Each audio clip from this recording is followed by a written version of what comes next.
नमस्कार, मैं हूं रवि कैंत्रा। एचएम पर खबर उत्तराखंड देख रहे हैं आप। शुरुआत बड़ी खबर से कर लेते हैं। केदारनाथ उपचुनाव से पहले सीएम धामी ने बड़ी सौगात दी है। सड़क निर्माण समेत कई अहम घोषणाएं की गई हैं। 2 दिनों में सीएम ने 39 घोषणाएं की हैं। रविवार को रुद्रप्रयाग में सीएम ने 25 घोषणाएं की थी। सोमवार को केदारनाथ के लिए 14 और घोषणाएं की गई हैं। सीएम ने केदारनाथ विधानसभा की जनता से वादा किया है, विधायक बनने तक खुद विधायक की तरह ही आपके क्षेत्र के लिए काम करूंगा। तो आपको ये बड़ी खबर बता दें, जहां पर केदारनाथ की जनता के लिए मुख्यमंत्री पुष्कर सिंह धामी ने बड़ी सौगात दी है। जब वो रुद्रप्रयाग में पहुंचे थे रविवार को, तो उन्होंने वहां पर 25 बड़ी घोषणाएं की थी, लेकिन उसके बाद 39 ये घोषणाएं हो गई हैं, जहां पर कई और अन्य घोषणाएं भी की गई हैं। तो ये माना जा रहा है कि केदारनाथ उपचुनाव से पहले सीएम धामी ने बड़ी सौगातें इस क्षेत्र के लिए दी हैं। सड़क निर्माण हो, वहां पर स्वास्थ्य से जुड़ी हुई चीजें हो, अन्य इंफ्रास्ट्रक्चर को डेवलपमेंट करने की बात हो, उसको लेकर मुख्यमंत्री धामी की इन विभिन्न घोषणाओं में तमाम चीजें शामिल हैं।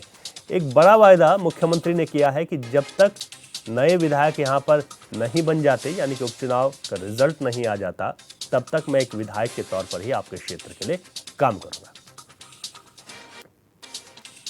तो ये बड़ी खबर आपको बता रहे हैं। सीएम ने केदारनाथ विधानसभा की जनता से वायदा किया कि मैं एक विधायक के तौर पर काम करूंगा जब तक आपके पास विधायक नहीं है, और इससे पहले उन्होंने 39 बड़ी घोषणाएं इस क्षेत्र के लिए कर दी हैं।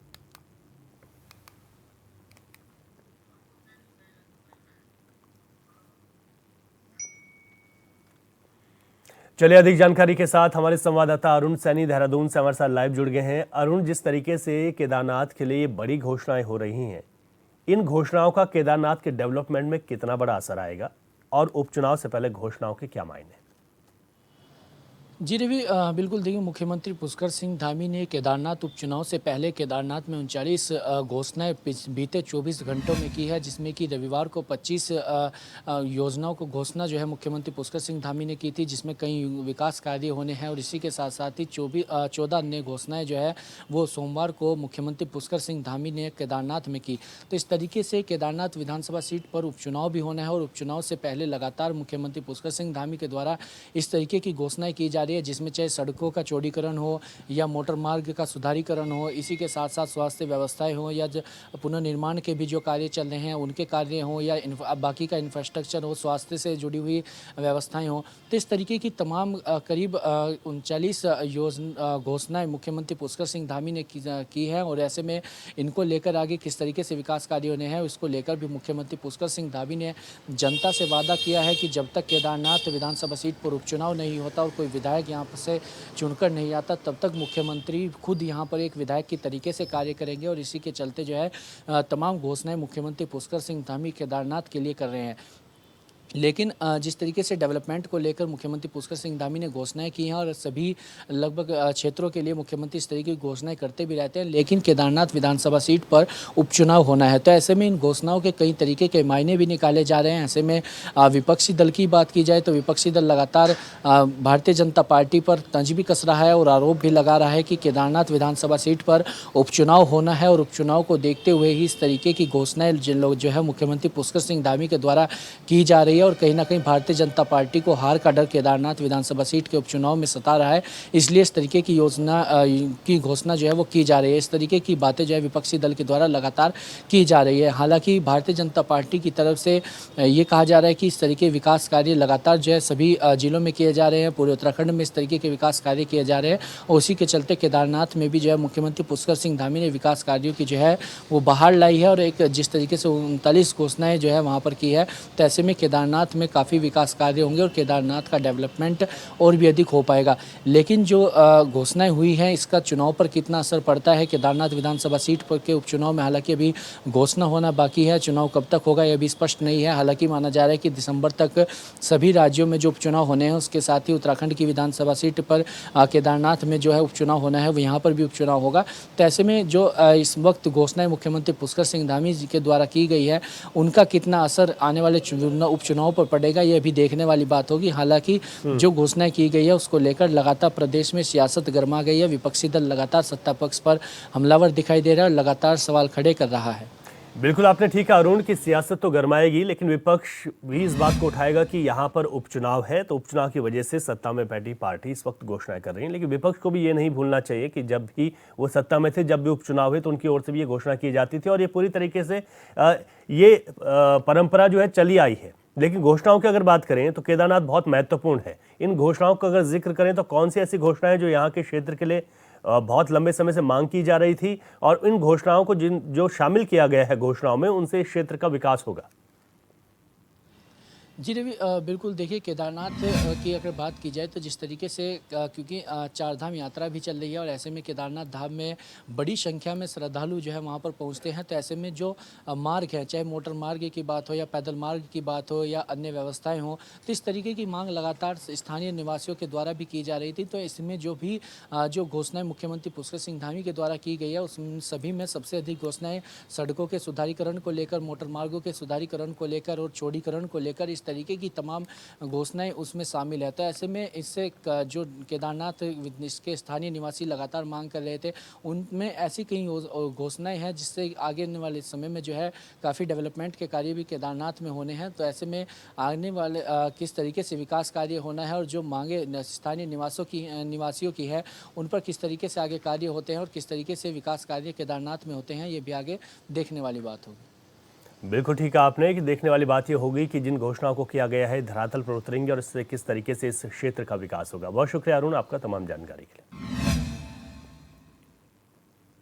आगे बढ़ते हैं। लोहाघाट ब्लॉक के नेपाल सीमा से लगे पंचेश्वर में प्रस्तावित पंचेश्वर डैम क्षेत्र को जोड़ने वाली सीमावर्ती सड़क को आपदा के 26 दिन बाद भी नहीं खोला जा सका है। सड़क न खुलने की वजह से ग्रामीण घरों में कैद हो गए, बच्चे तक स्कूल नहीं जा पा रहे, यहाँ तक कि जरूरी वस्तुओं का अभाव भी इस क्षेत्र में हो गया है। वहीं खेत गांव के ग्रामीणों ने एसडीएम लोहाघाट रिंकू बिष्ट से सड़क मार्ग खोलने की गुहार लगाई है। साथ ही गांव के क्षतिग्रस्त पैदल मार्गों को भी ठीक करने की मांग उठाई है। एसडीएम ने मामले को गंभीरता से लेते हुए पीडब्ल्यूडी के अधिकारियों को तत्काल महत्वपूर्ण सड़कों को खोलने के निर्देश दे दिए हैं और लापरवाही पर नाराजगी भी जताई।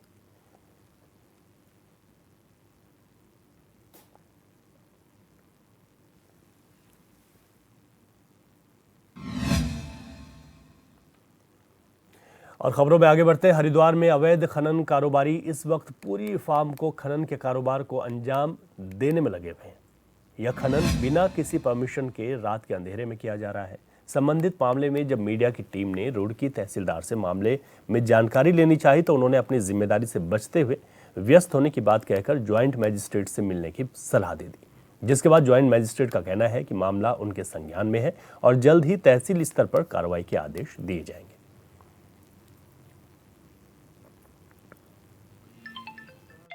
मंगलोर क्षेत्र में खनन के क्रम में जो है समय समय पर सूचनाएं मिलती हैं रात में, और उस सूचना के क्रम में जो है नायब तहसीलदार और तहसीलदार और स्वयं जो है मेरे द्वारा जो है औचक निरीक्षण किया जाता है।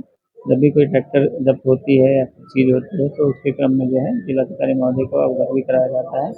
और इसमें जो है पुलिस को भी सूचित किया गया, निर्देशित किया गया कि उनका भी एक अहम रोल है पुलिस विभाग का, क्योंकि उनके जो है सिटी पेट्रोल यूनिट जो है या पीछे तक जो है घूमते रहते हैं, उनको भी बोला गया है कि आप जो है रात की जो गश्त है वो मुख्यतः पुलिस का भी काम है, रात की गश्त को और ज़्यादा पैनी करें ताकि जो है अवैध खनन से निजात पाया जाए।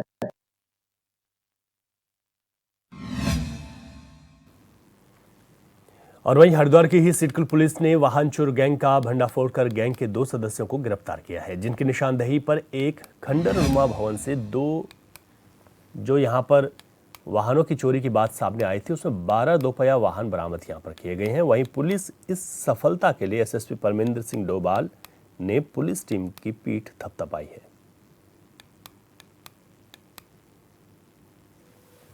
थाना सिडकुल पुलिस द्वारा एक अच्छी कार्रवाई करते हुए कुल 12 मोटरसाइकिलें बरामद हुई हैं, जिसमें 2 अभियुक्त जिनके द्वारा ये चोरी की घटनाएं की गई थी और इन मोटरसाइकिलों को अलग अलग स्थानों में छुपाया गया था। इनकी निशानदेही पर ही करीब 12 मोटरसाइकिलें पुलिस के द्वारा बरामद हुई हैं, जिसमें 7 मोटरसाइकिलें थाना सिडकुल से ही चोरी की गई हैं और 2 मोटरसाइकिल रानीपुर थाने से चोरी की गई हैं। तो 12 में से 9 जो दोपहिया वाहन हैं वो हमारे जनपद हरिद्वार के ही हैं। बाकी 3 वाहनों के बारे में और पता लगाया जा रहा है और इन अभियुक्तों से और पूछताछ अभी की जा रही है। इनके द्वारा पूर्व में और जो वाहन चोरी किए गए हैं उनके बारे में और तफसील से इनसे जानकारी ली जा रही है।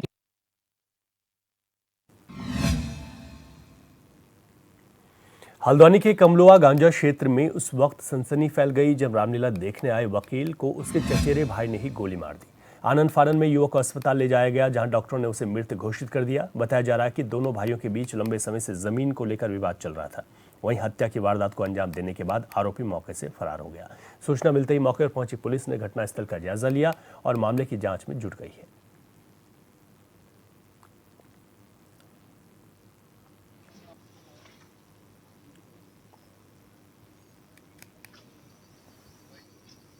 देखिए, आज रामलीला का एक कार्यक्रम चला था, उसमें एक व्यक्ति द्वारा दूसरे पे गोली चलाई गई और उसमें जो घायल है उसको हॉस्पिटल भेजा गया, लेकिन हॉस्पिटल में उसकी डेथ हो गई। तो बाकी पुलिस से जो है वो साक्ष्य संकलन कर रही है और गोली मारने वाले की जानकारी उसके बारे में तलाश की जा रही है और बाकी लोगों से पूछताछ की जा रही है कि गोली चलाने वाला कौन है।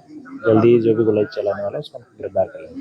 सर कुछ जमीनी बात बताया जा रहा है। देखिए, उस संदर्भ में अभी कोई चीज़ खुल के नहीं आई है, लेकिन जांच में अगर आगे कोई तथ्य आता है तो उससे पता लगता है कि किस आधार पर क्यों मोटिव से गोली चली।